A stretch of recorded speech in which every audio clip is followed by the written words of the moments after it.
Hello everybody, I am Jackie and you are listening to Jackie Teaches English. This podcast has been created for all of you out there learning English and is designed to help intermediate speakers become more fluent. Each week, you will improve your listening skills, learn new vocabulary, and learn more about the English-speaking world. Want to read along with the audio? Go to www.jackieteachesenglish.com where you will find a transcript of this episode. Without further ado, let's dive in.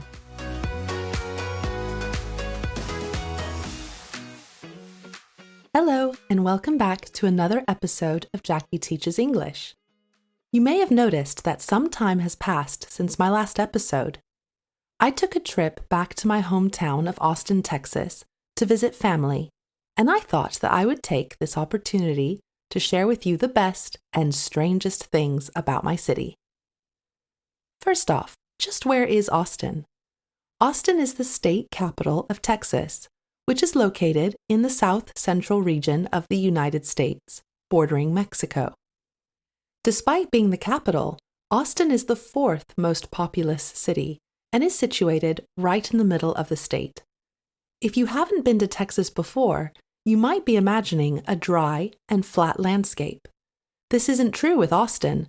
Austin is located in what is called the Texas Hill Country and is very green and hilly. Now let me give you a very brief history of the city. In the grand scheme of things, Austin is quite a young city. By the way, the idiom "in the grand scheme of things" means considering everything. The territory of what is modern-day Texas used to be populated by the Tonkawa, Comanche, and Apache peoples. During the period of European colonization from 1519, the area was controlled first by the Spanish, then the French, and then the Spanish again until 1821. Texas was a region of the Spanish-controlled Mexico until Mexico declared independence. In a bid to populate the area, Mexico enacted a policy to attract settlers from the United States. The phrase "in a bid to" simply means in order to try to do something. People called empresarios brought American settlers to develop the area for the Mexican government, and in return, they received land.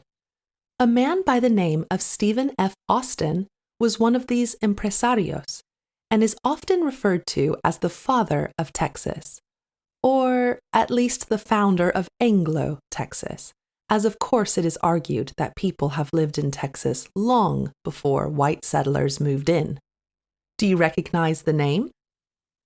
In 1835, the inhabitants of Texas rebelled against the Mexican government, and in 1836, the independent nation of the Republic of Texas was born after a bloody war of independence. The town of Waterloo was selected as the new country's capital, and it was renamed Austin, in honor of Stephen F. Austin. In 1883, Austin became a university town with the founding of the University of Texas. This would shape the future of the city.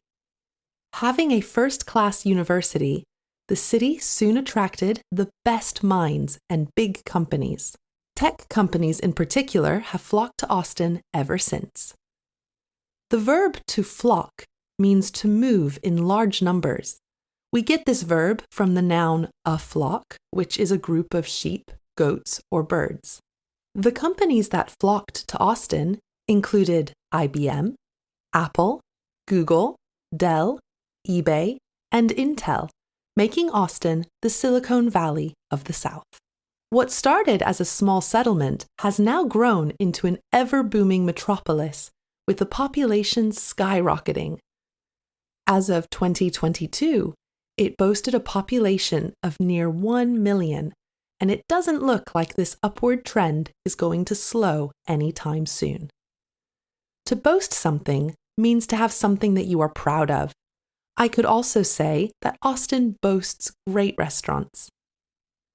So what are some cool facts about my hometown? First off, Austin is the self-proclaimed live music capital of the world and certainly lives up to its name. You can't throw a stone without hitting a live music venue, especially downtown. The idiom "you can't throw a stone without" means that there are so many of the things that you are mentioning that it is impossible to avoid them. They are everywhere. Austin also hosts the internationally renowned music festival, Austin City Limits, in October of each year, and the South by Southwest Film, TV, and Music Festival in March.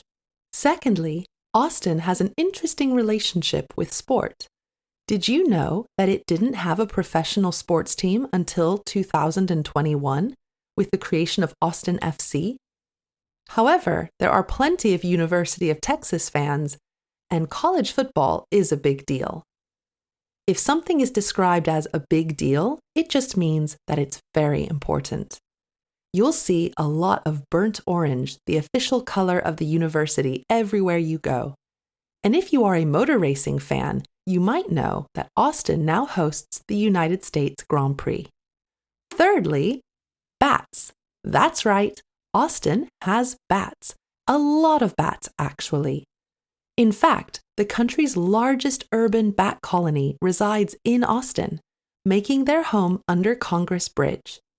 You can see over 1 million bats take flight in the evening between late March and late September or October, and trust me, it's worth it.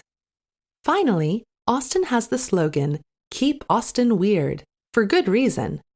Initially created to promote small and local businesses, the slogan reflects the real pride that Austinites feel towards their quirky, offbeat city. If something is described as offbeat, it means unusual or strange. Despite being in the middle of Texas, a politically right-leaning Republican state, Austin prides itself on its liberal and progressive attitudes. What makes Austin particularly weird? Here is just a sample of what is in store for you should you come to visit. To be in store for someone means to be coming in the future or about to happen.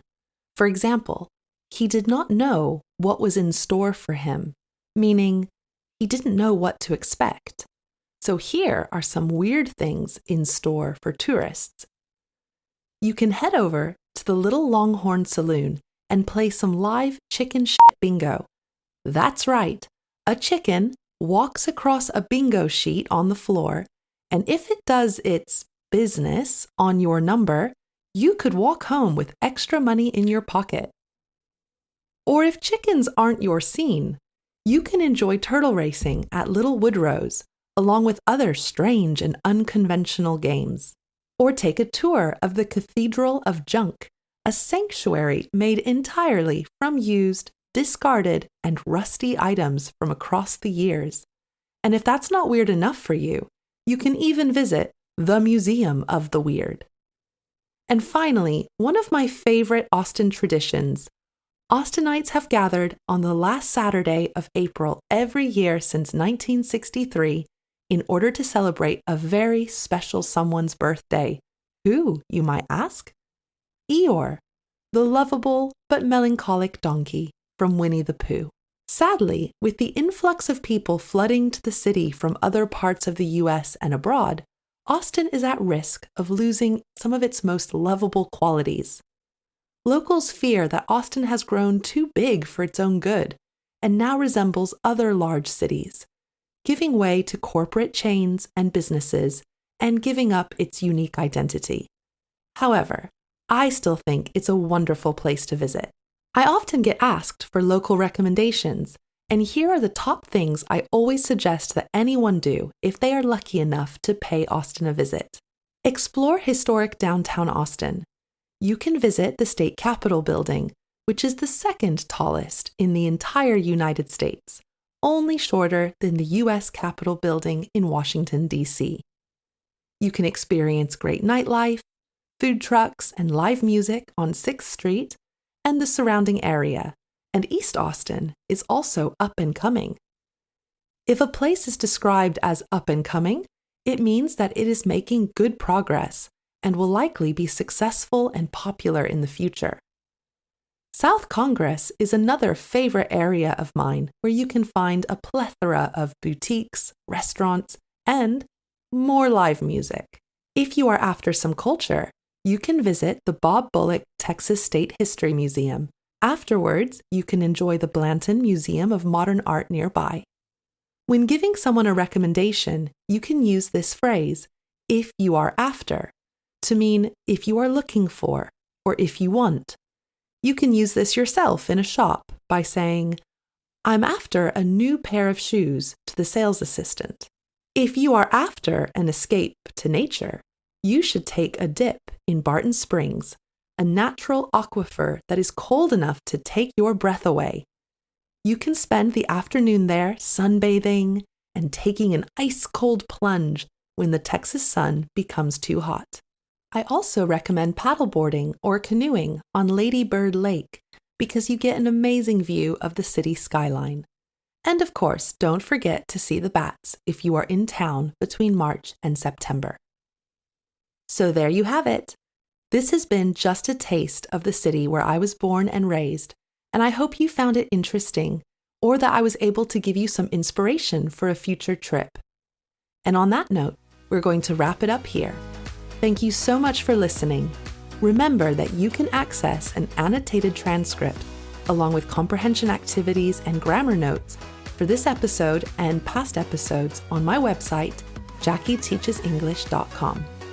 And if you like what I do, please leave me a review on your podcast app and follow me so that you don't miss future episodes. I appreciate the support. Have a wonderful day wherever you are in the world, and I'll see you next time. Bye.